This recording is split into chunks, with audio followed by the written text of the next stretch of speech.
Hi, welcome back to another hour with Crowder with me, your host Crowder. Like, share, subscribe, and comment. If you're already a subscriber, go ahead and ding the bell so that you can get all of my latest podcast interviews every Tuesday. Today, back solo dolo on you holos. No, but seriously, it's probably gonna be a really short episode today. I have to move and I have a meeting and all of this other crazy stuff, but your girl is getting some exposure. I'm gonna be on Dallas Ebonics tomorrow, doing some just doing some like a podcast with them about black issues, about how we can fight back as a community. And we don't mean like a community as like just black people. We mean Latinos, we mean indigenous people, we mean everybody that is against this horrific system. I mean, y'all seen what Biden doing out there, bumming people, you know? I don't have a lot of information on that. I see that y'all were getting kind of like, ooh, she about to talk about that. Nope, I'm not. I don't have enough information, and I don't like putting my foot in my mouth. I'm a Virgo. I don't like being wrong. I don't like being wrong. Y'all gonna have to hit me up next episode for that. But I do have a couple of things that I want to say regarding to my podcast. I wanted to do this last, but I want to go ahead and get this out the way first.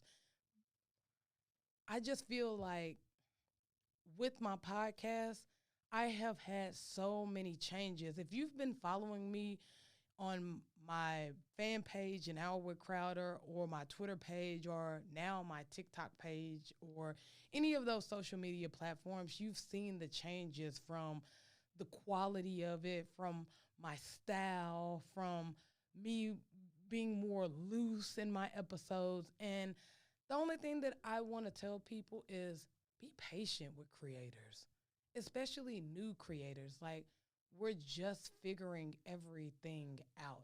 We don't know. You don't know until you know. I mean, my podcast equipment, the audio equipment alone was over $2,000.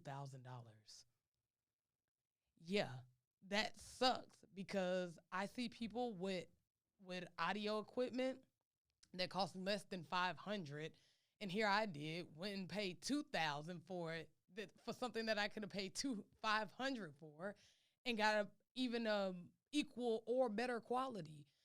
And the reason why I say be patient with us creators is because we're figuring out along the way. Just enjoy the ride with us.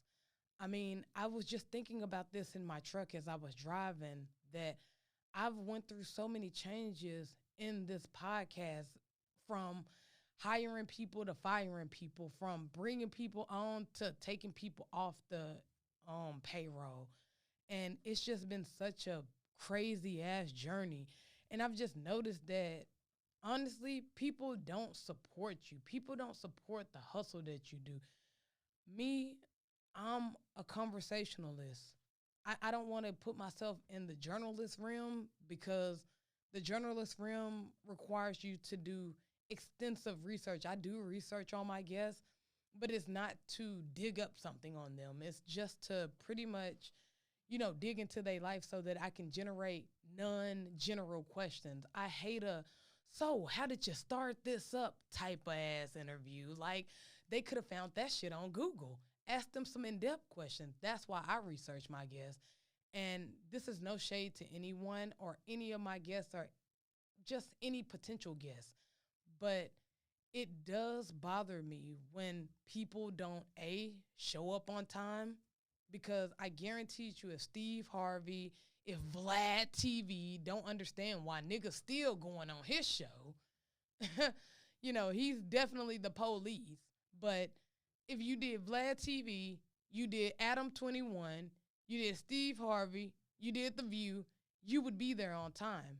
But because I'm just some small time Dallas podcast, you show up when you want to, you say what you want to, and you just, I don't know. It just seems like it's a lack of respect.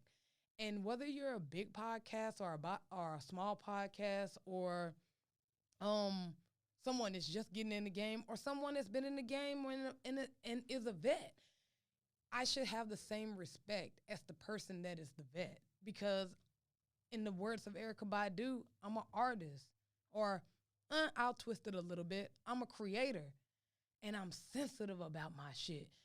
People don't understand how much work creators put into their work. You know, an artist, they have to buy, just say you're a painter.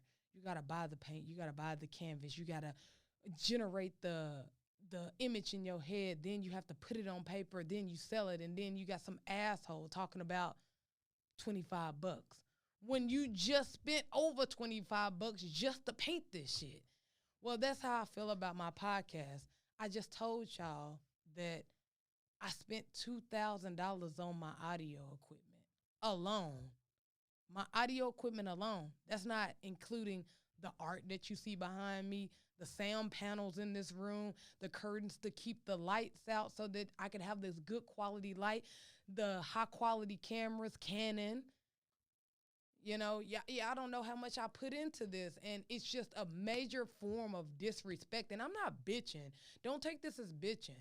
I'm just venting because this is my podcast, and now with Crowder. So it's now with myself for today because, you know, it's not that I don't have any guests, but I just have to move and go to a meeting and do all that stuff. I mean, we're going to get guests back, and actually I'm filming tomorrow with guests, some actually great guests with great questions. Excuse me, great questions, and it's going to be a great time. But back to my point is that y'all don't know how much we put into this. When people don't show up to my podcast or they decide that something came up, and I say that very loosely in quotations because you know that something came up before you even accepted the invitation to come to my podcast. But whatever, life happens. You know, flat tires happen. Babies get sick happen. Having to go into work happens. You know, especially if you own a business, which is primarily who I interview is business entrepreneurs. But when you don't show up, it does do something. I stay up night and day generating these questions, researching backgrounds, and coming up with non-generic questions that you can't find on Google, all for it to be in vain because something came up. And I just want the community, not the black community, just the community altogether to stop doing that shit. Respect creators. We put a lot into our work, bro. And that shit's not to be played around with. We put our blood, sweat, and tears into our creation. And every time you try to lowball us on a price, or don't show up, or don't support, or don't, big us up, that shit hurts. And I'm sorry that I had to start the podcast off like that because it shouldn't be like that. But I just felt like I needed to get that shit off my chest because it just doesn't make any sense. And I just feel like I said in the beginning, you would show up on time to the View. Even if that shit was in California, I'm in your city and you don't support me.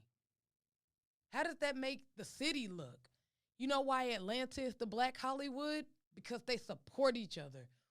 Why is it that we can't get together? And this ain't even on no black shit. This just on some Dallas, Texas shit. Why we can't all pull each other up? Why we can't be the new Dallana? I'm just saying. And I hear a lot of people say, oh, well, your views is low or your views is this because you ain't doing trendy topics. You ain't doing it. Bitch, fuck a trendy topic. Celebrities don't do shit for us because you know where celebrities are? In Hollywood. And you know where we are? Still in the hood. Let me say that again. They in Hollywood. We in the hood. They don't care. They give a little bit of money to charity, and then they leave. They leave the hood. They're fine getting away from us. I don't do trending topics, as I'm about to do 3 trending topics after this rant. But I don't do trending topics because that doesn't educate us any. My platform is about black issues. Well, let me stop saying black issues because I'm definitely for the people, whether you white, black, Korean, Chinese, Asian, whatever race or ethnicity and nationality you are, I'm for you if you're a good-hearted person. If you're doing what's right in your heart and right by the people, I'm for you. So us as people, I'm here to educate us with the people that I bring onto my platform. You want to know about nails? Go look at my interview about honey dip nails. You want to know about occult teachings, which occult isn't a bad term. It's not like some evil dark shit. It just means a different learning method. If you want to learn about occult teaching, go check out my interview with Taurus Williams. You want to learn about real estate? Go watch my interview with Quaylen Crowder and another real estate guy that I interviewed. You want to know about witchcraft? Go watch my interview, my second interview. You want to know about trans culture? Go watch my interview with Mo Henderson. Like, I'm here to educate us so that we can move forward. So no, I do not, and I will not be doing trending topics unless you just see me. If you see me on the thumbnail, yeah, it's probably going to be my views about some trending topics. But for the most part, I'm here to educate us. I'm here to be educated.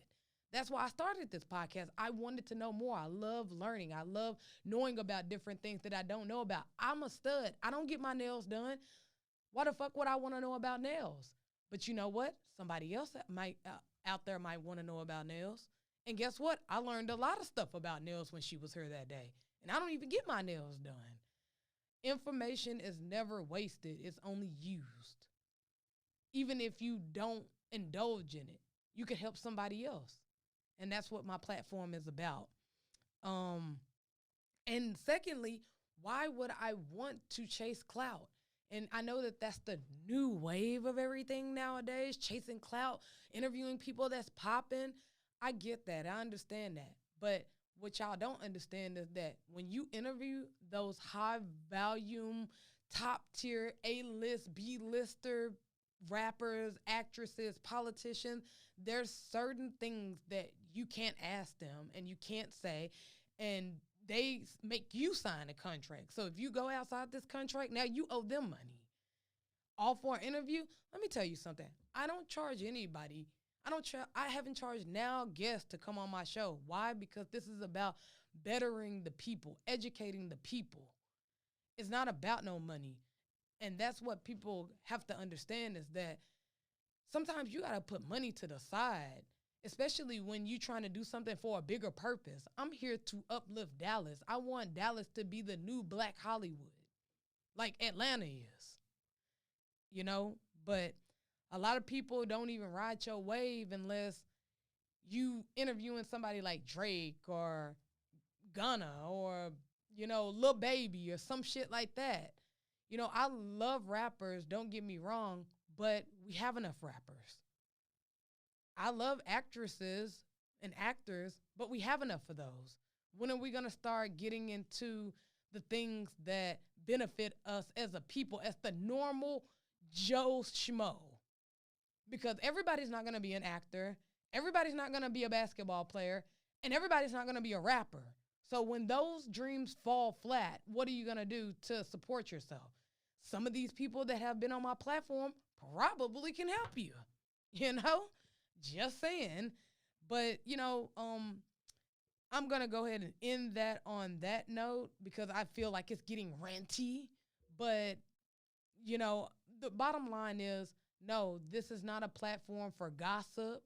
This is not a platform for trending topics. This is not a platform for mess. This is a platform for intelligent people that want to further their education in something that they do not know.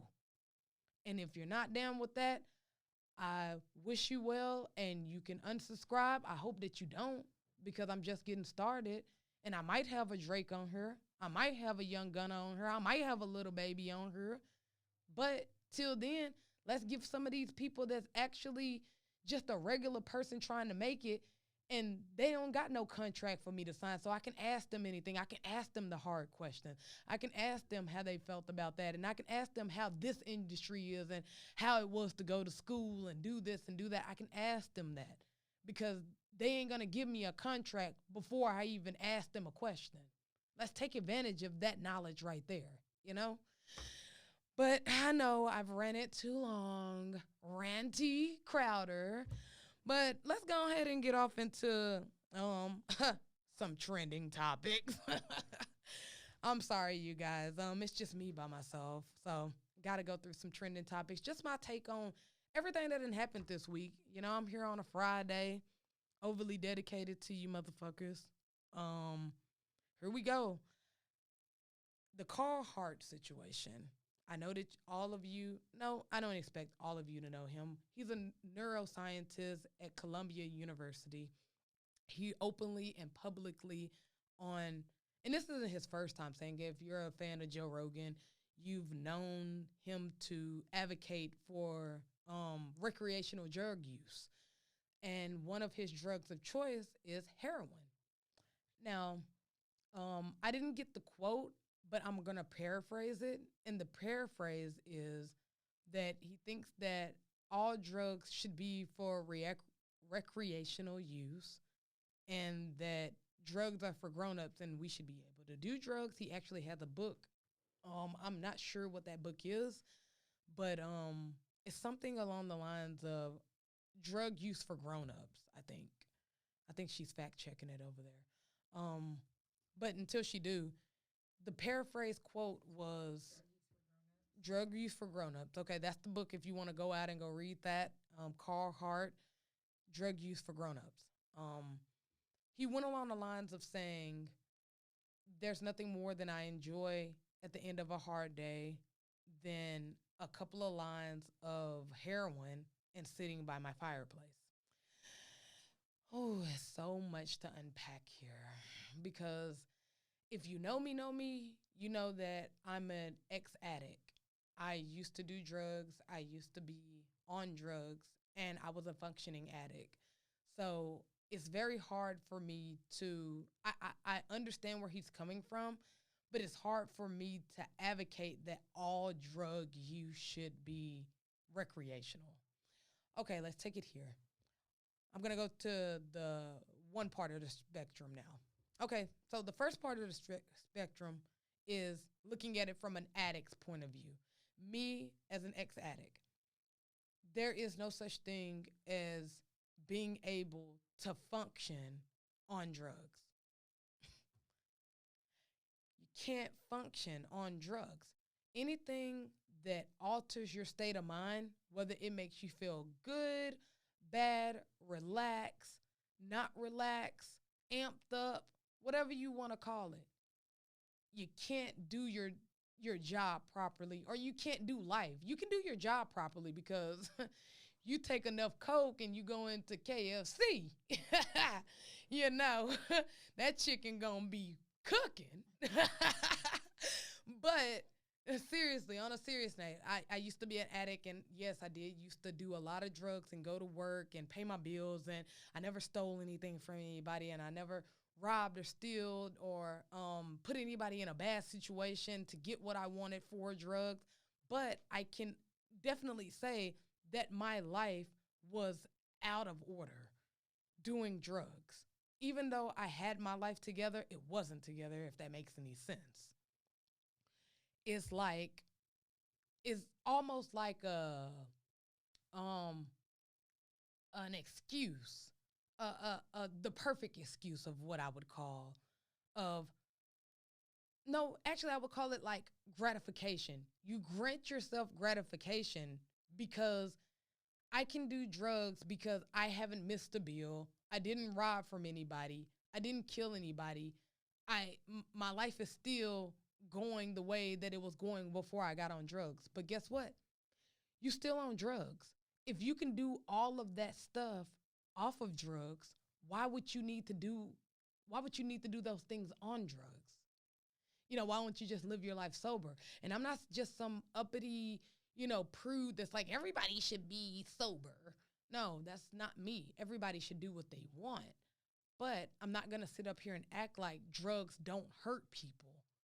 Drugs hurt my mom. When I went to prison for doing drugs, at that time I was an alcoholic. Because guess what?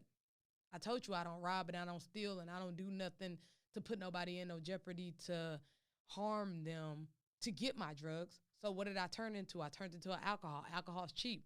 $2 for a Bud Light. 9 o'clock in the morning. Up there at 8:45 before they even open. You know? So I was an alcoholic then. And that hurt my mom to see me locked up. That hurt my little sister to see me locked up. I hurt myself. I missed out on, even though it was just 18 months, I missed out on so much. You're talking to a person that, one, does not celebrate holidays, and two, do not even care for them. But those 18 months that I was locked up, I fucking cared about holidays, bro. I cared. I wanted to see what my mom was doing. I wanted to see when my niece was born and what's her name and how she looks. And I couldn't see any of that. Why? Because my dumb ass decided to drink some alcohol, go do a snatch and run on a liquor store for more alcohol and get my ass caught. That's what I decided to do. And I just find it very dangerous that it's a Columbia University neuroscience teacher or chairman saying that, yeah, I do drugs recreational. What are you putting out there in the universe into those kids that go to that school? What are you putting out to adults? You're a neuroscientist doing this. You know? That's like, I don't have a parable for this, but I just know that it's very dangerous to advocate for something to be recreational, something such as heroin, which has addictive properties in it to keep you hooked. You get sick when you don't take it. If that doesn't tell you that you shouldn't be taking it, I don't know what else to tell you. At least with weed, you smoke it, you get high, you get hungry, you go to sleep. With heroin, you scratching your neck, all out there selling your ass. Nah, you probably ain't selling your ass, but you definitely robbing somebody. Somebody robbed me for heroin. I was sitting up there trying to get some ice. They was sitting up there trying to get some heroin. Robbed my ass. Shit. Damn heroin addicts. Carl Harts. That's why I'm gonna start calling heroin addicts Carl Harts. Carl Harts, I don't know where you was going with it, and I do understand where you was going with it. I just don't think that it's without content of you explaining it in its entirety. I don't think that it's a good quote to go off of. I don't think that it's a good notion to encourage people or to publicly say that you do heroin recreationally by your fireplace after a long day. I'm just sorry. But then we got the other spectrum of it. As an addict, a drug is a drug is a drug. And nobody ever says anything when, the fly girls get off from the call center and they like, girl, I'm about to go smoke me a blunt. We never say that. We actually encourage it, and actually we join in. We say, want a match? Because we already got it in the car, And nobody says that to the corporate owner when he has a glass of cognac at his desk as he's going through the numbers at work. This at work. He ain't clocked out yet. He ain't go to no bar. He got in a little fancy glass thing. What is that shit called? A vase? A vase. My white girlfriend taught me how to say that. Vase. My black ass talking about vase. But he got in the fancy glass shit, pouring it up. Cognac, the high grade, not the shit you sell in the store. This came from France, over there, where they say cognac. They don't even pronounce the N. But you got that dude in corporate pouring himself up a glass as he's working on accounts, as he's firing people, as he's telling people how to move the money. We don't think nothing of that. So it's like, where is the middle of these two lanes of not encouraging people and normalizing it, but not demonizing it either? Because if you're going to accept one, which I know two of them actually 3 of them is acceptable. Actually, 4 of them is acceptable. You got weed, you got alcohol, you got sugar, and you got cigarettes, nicotine. And all four of those are acceptable in society. We never look at the dude that's drinking more than 1 cup of coffee a day. We never look at the chain smoker. We never look at the person that's, binge drinking. We never look at the person that's smoking a blunt or two on break. We don't look at those people like that because society has demonized all drugs in its entirety. And the only ones that crept underneath the rug was the only ones that was legal or wasn't as harmful. And that's crazy because alcohol kills 3, 4, 5 times as many as those other do. And it's legal. And you can get it on Saturday. You can get it Monday through Saturday. Here in Texas, in Louisiana, you can get it all day. But yeah, I'm trying to figure out what is the middle of that. If you do figure out what is the middle of that, comment below. Let me know your thoughts, because honestly, I don't know. I don't know how we as Americans get to the middle of not demonizing something, but not, throwing it away altogether. If you know the history behind weed, you'll know, we shouldn't be getting rid of all drugs. If everything was at its purest, I think that it could work. I think in those countries, I think it was London, where they have pop-up shops. Not pop-up shops, that's a t-shirt thing. But it's kind of like a pop-up shop. Like, they give you clean syringes. They give you clean like heroin to make sure that it's not cut because, a couple of years ago, they started cutting that shit with phenolin. And a lot of people died. So they was like, okay, we're never going to get rid of drugs. So why don't we give them the cleanest drugs? And a lot of people turned their nose up to that. But guess what? People wasn't dying. So it's like, I don't know where I stand with that. Ultimately, I stand on the side of doing drugs, but doing it in your own personal space. Don't encourage people. Just because I date girls and I'm gay, I'm not going to encourage my nieces and nephews to do it. I'm going to let them make their own decisions about it. Just like you should let people make their own decisions about doing drugs recreational or not. Yes, I think that drugs should be legal. Some drugs. But I don't think that they should be advocated. It's always like a polar opposite of this country. You either got just say no or you got I do heroin by the fireplace. I don't know where America's headed to. America's a wild fucking place, bro. Like, no wonder everybody wants to come here. We're fucking animals. And our boy Bobby Shmurda. My girl was getting on me about not pronouncing the SH in Shmurda. He came home about, 2 days ago, 3 days ago? Yesterday? 4? Well, anyways, he came home. And shout out to Bobby, He's loyal as fuck because I would have snitched. I would have snitched for those 2 years ahead of time. But, he's loyal as hell. He decided to take the rap for, I think, a year or so, a year or 18 months more for his homeboy to get out, Rilo or Riley, or I don't know, man. I'm old. I don't keep up with this rap shit.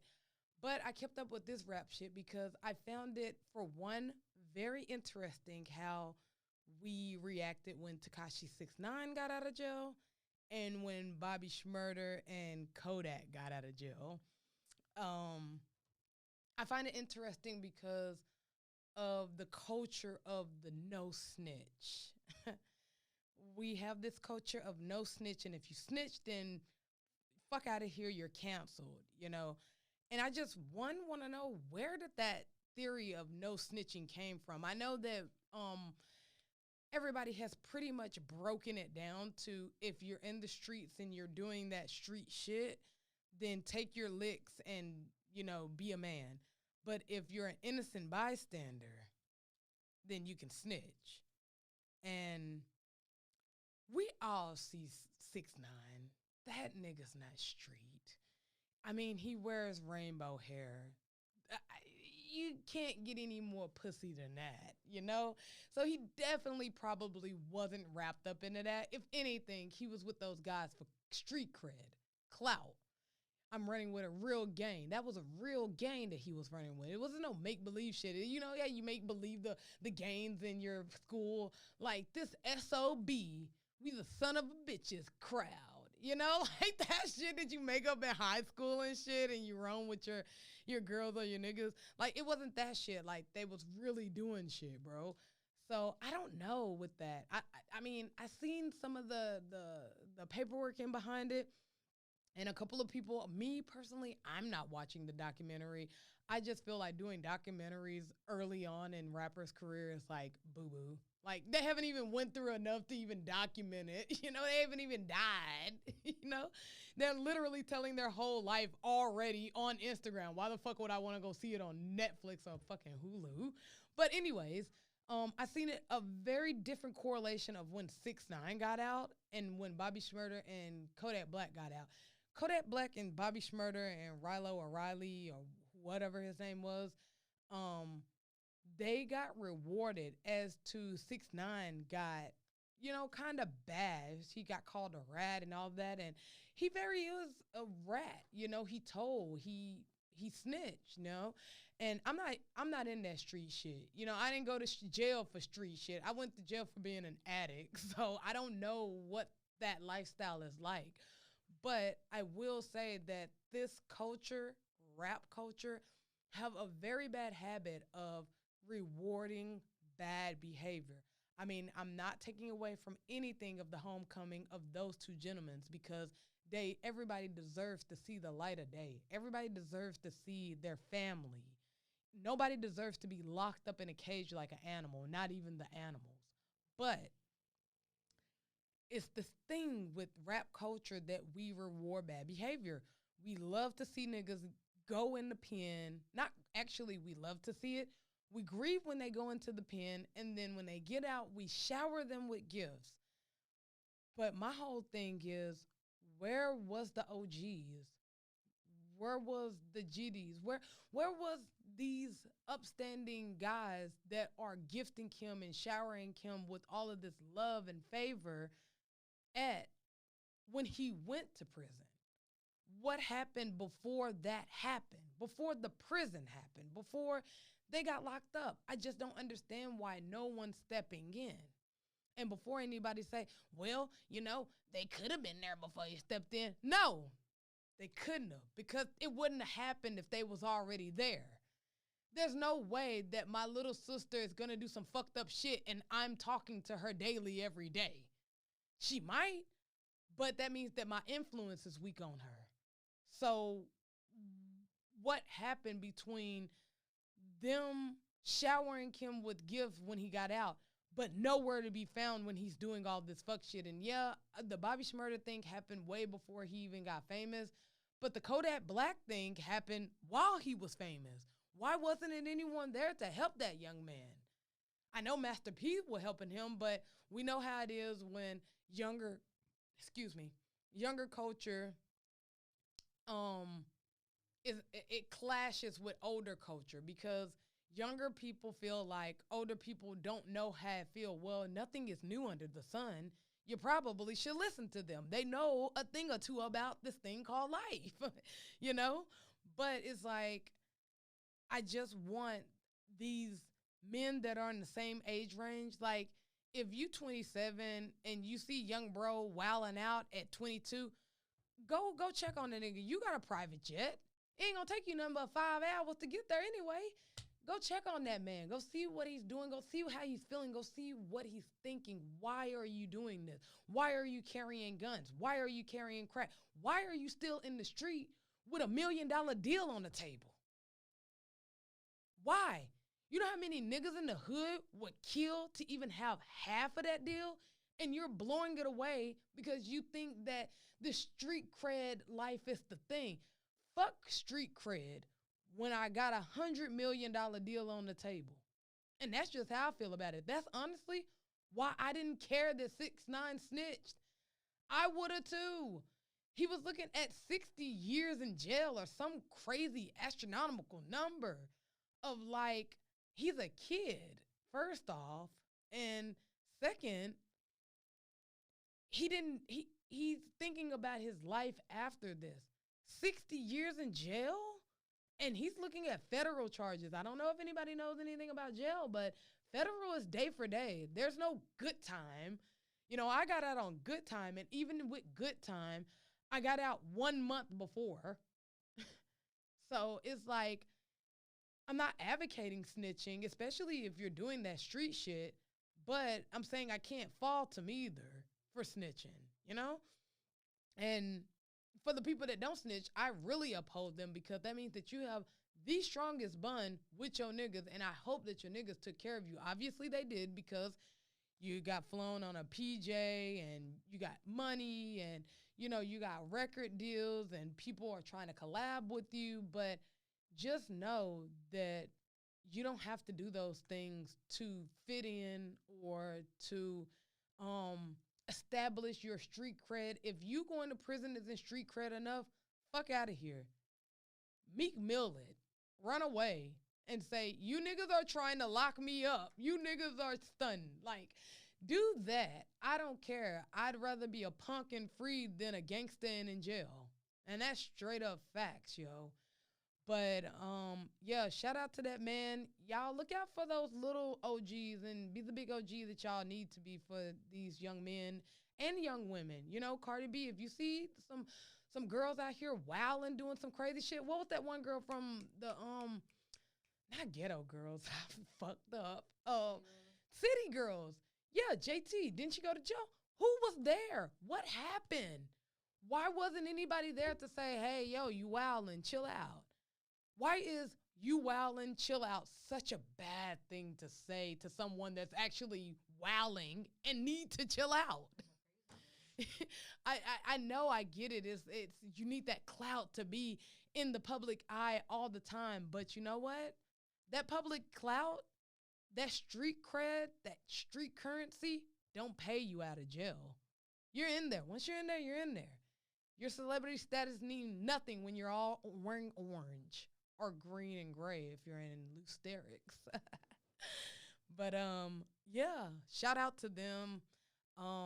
Let's stop rewarding bad behavior. I'm not saying let's not get them on their feet, but let's stop it before we have to get them back on their feet, you know? What else we got here? Oh shit.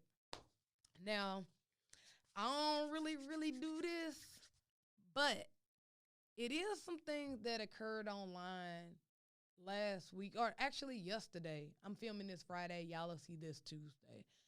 Something happened yesterday. I had a conversation with, I thought, one of my, like, okay Facebook friends. You know, you got your friends in real life.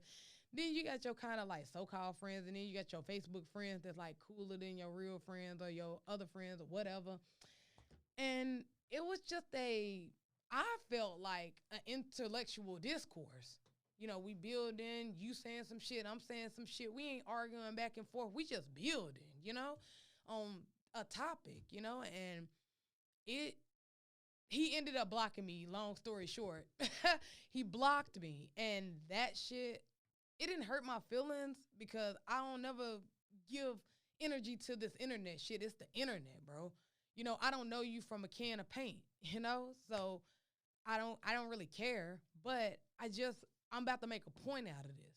So I'm going to read y'all the text message and the discourse that happened on this post that happened yesterday. From the top to the bottom, I wish I could even see. I wish I could, you know, put it on camera for y'all to see, but I'm going to, you know, and maybe I'll do that in the editing once I do it, and I'll take his name out because I'm not that person. I'm not some clout chasing, messy gossip channel, but I'm about to get ready to say this so that I can say a point, you know, about how the black community deals with each other. Okay. So the status that was said was, I started talking to people about investing because I've realized that a lot of people don't want to be free. They just want to be comfortable. So I'm used to building with this brother right here. He ain't no nigga. He ain't no down badass nigga. Like, I really build with this dude. Can you turn that off real quick? Thanks. I really build with this brother. It's been time and time that he'll post something and I'll get underneath it, comment. I'll post something, he'll get underneath it and comment. He'll share um my podcast interviews and stuff, like just real internet type shit. And so y'all heard that post. And so I got back on there and I said, you can be free and comfortable.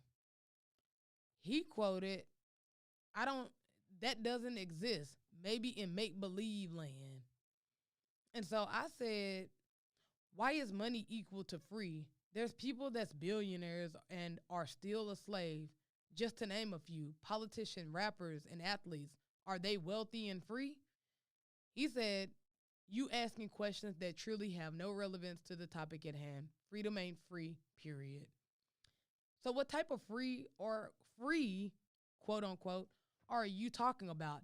I probably should have started there. Are you talking about financial freedom? Are you talking about freedom from oppression? Are you talking about freedom to travel? Trying to figure it out. He said, you're funny. Laughing emoji, laughing emoji, laughing emoji. Yeah, that's what people say. This is me. Yeah, that's what people say. But in this instance, I'm dead ass because I'm really trying to figure out how you can't be comfortable and free. The shrug emoji. This is him. I'm not here to hold people's hand down the yellow brick road. That is something you need to answer for yourself. Do I need the answer? Absolutely, but people are a waste of my valuable time. This is me. Not all people actually took some advice. Not all people. I actually took some advice from the video that you sent me a while back. Dang. He said, and I put a laughing emoji just to lighten up the mood to let him know that, hey, I'm asking a serious question here with you, brother. I'm trying to build. He said, that's good. Hope you decided to move on that advice. I said, I did. He said, that is good for you. A beer and cool eye guy emoji. Thanks for giving it. And he said, I gave you nothing. I only introduced you. Understand that is only one piece to the puzzle. Good luck. I said, yes, it is. But I got a couple of people working with me to make sure I make the right moves. Every little bit helps. But seriously, don't give up. Don't stop giving information, bro. Even if you just reach one person out of 10 that wants to be quote unquote free instead of comfortable, then you have a good thing. And then he said, nah, people are a waste of time. Prime example, what you just said. Instead of building together, you took the info and ran. True definition of snake. I'm done. Have a nice day. 1,000 laughing emojis with the head kicked back. I don't understand what happened in that discourse, especially because not only did I take information from him, but I learned from it. He was giving me some stock investment information, and I took it, and I'm glad I took it because Bitcoin fucking plummeted that day, and I would have lost a lot of fucking money. But it just shows that, like, how dismissive we are about the black community. Like, why are we so dismissive of ourselves? Because when I see another black sister, whether she's straight, whether she light-skinned, whether she got good hair, bad hair, whatever type of hair, whether she homeless, whether she whatever, I see me in her. So I would know I wouldn't give up on myself. So why would I give up on her? I just think that people gotta learn to meet people where they're at. Everybody's not gonna be at your level. Some people are just now starting out on this financial freedom tip, on this freedom of oppression tip. Some black people didn't even know oppression still existed because they live in the suburbs where all of their friends gravitate towards them because they're black. And they think that's what gang life is about, or that's what being black is. Some people don't even know what it feels like to travel. Me, I've traveled to a handful of places, and they was all when I was young. So I don't even really know what that is, honestly. To travel without a passport. If I want to go to Europe or something like that, or Africa, I gotta have a passport. Why? We don't. Everybody is figuring this out on our own. We're all waking up to the lies together, but we're all waking up at different times. Look, on a Saturday, my girl wakes up at 7:57. When I wake up at 10, we didn't wake up at the same time, but we still woke up. And that's how this is. This is how this journey is with giving and receiving information. It's like, I don't understand why we just can't understand that everybody's not going to be on our level at our same time. We have to start helping each other out more. I just feel like as a community, let's just take the race out of it. As a community, we see what the governments are doing to us. We see where it's going. We're going to need each other. And just to go back to the other point, or where I started from, we got to meet each other where we at. Okay, just imagine if we all in math class right now and we doing timetables, and I just can't, for the love of God of it, get 8 times 8. But everybody else in the classroom got 8 times 8. How crazy would it be that the teacher just say, you know what? You can't get 8 times 8. Get out. I'm through wasting my time with you. No, they're going to take you aside and try to figure out, why is it that you're not getting 8 times 8? What is another formula that I can give you to get 8 times 8? And that's how you have to be with people. You have to start trying to figure out, if you don't get it like this and you don't understand it in this way, let me try it another way. Okay, you don't get it that way? Let me try it this way. We got to stop throwing away our black people. We got to stop throwing away our people, period. Because the more of us that are in the know of how to get around these loopholes, these laws, and this oppression of all of it, and get to that quote unquote freedom, that whatever he was talking about, because till this day, I still don't know what he's talking about. And he called me a snake and blocked me and didn't even give me a chance to defend myself. And now that I wanted to, because if you feel like that I'm a snake, then maybe I shouldn't be talking to you, because I never want to talk to someone or be around someone that think that I'm a schemy, unloyal individual. I mean, you can't tell a lot about me from these podcasts, but I said it in the beginning, I'm not selfish. I do this for the people. I do this for education. So I just think that it's crazy that we as a community just throw away people when they're not on our level, and just throw away people when we don't even agree. Like, people really unfriended people when it came to politics last year because of Trump. Like, that's how low of a communication skill that we have with people now. And I blame it on the internet, honestly, because I can almost guarantee you that he was probably in a bad mood because of whoever he was dealing with before he made that post, and he took it out on me, which is fine. It's fine. But it's like, why couldn't you just meet that brother where he was? Just try and do whatever you need to do. And then I got one more point. We have to figure out why it is that we want to throw away the people that isn't on the level that we at. Y'all know the term the more the merrier? That's in real life. The more the merrier. Like, the more people you have on your team, the better chance that you have of succeeding. I've never seen anybody build a house by themselves. You know who I do see outside building out myself? No, not Mexicans. That's racist. People, a lot of people building houses. A lot of people build, and it's not just everybody doing one thing. It's this guy over there doing the roof. It's this guy over there doing the foundation. It's this guy on the bulldozer. If they're not where you're at, they're valuable to you to some extent. Even if they at the lower level, even if they at the entry level of understanding how this world works or money or whatever fucking freedom that he thought he was talking about, I don't know. To this day, he blocked me, which is really shitty. But I'm going to end on this note because it's getting past time and y'all already know your girl got a meeting and more episodes to do with guests. I just want to leave on this note is that stop throwing away people that ain't on your level or what you feel is not on your level. Stop throwing away people that is trying to get a general understanding of where you at, quote unquote, building with you. Stop rewarding bad behavior.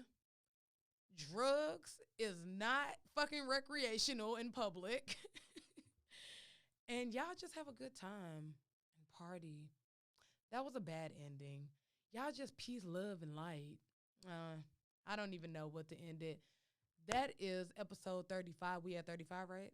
Yep, that's episode 35. We out.